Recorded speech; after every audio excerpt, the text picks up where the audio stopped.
Hi, I'm Stephen. Welcome to Bread Philharmonic. This is the bread question series, so if you have a general question or a particular issue with your sourdough bread that you would like answered, please share it in the comments section. So let's begin. Today's question is from Walter in Los Angeles.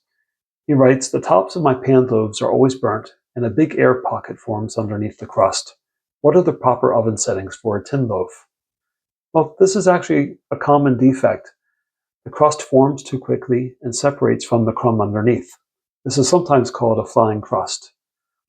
This often happens when you try to bake a panned loaf like a hearth loaf, but they really require completely different bake profiles. The reason has to do with heat transfer. So with hearth loaves, radiation bakes the tops and sides of the bread from above with a gentle indirect heat. With panned loaves, this same radiation from above is converted into conduction heat by heating up the sides of the pan, which then have direct contact with the dough. Conduction is an intense and direct heat. Therefore, we need to bake our panned loaves at a much lower temperature, yet for a longer period of time.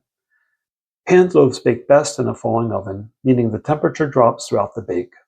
I recommend a starting temperature of 220 Celsius or 430 Fahrenheit, and an ending temperature of 190 Celsius, 375 Fahrenheit. Depending on the size of the loaf, a typical bake time can range between 60 to 90 minutes.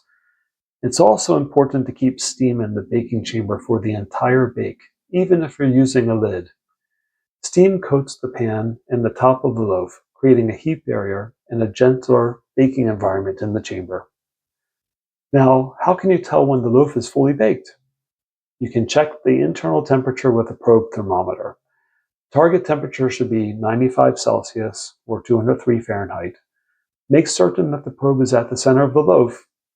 You can also check the bake loss. Usually breads lose about 15% of their weight in water in the oven through evaporation. So if your dough going in weighs 1,000 grams, it should weigh around 850 grams coming out. Finally, when all else fails, try sticking a toothpick into the dough and seeing if it comes out clean.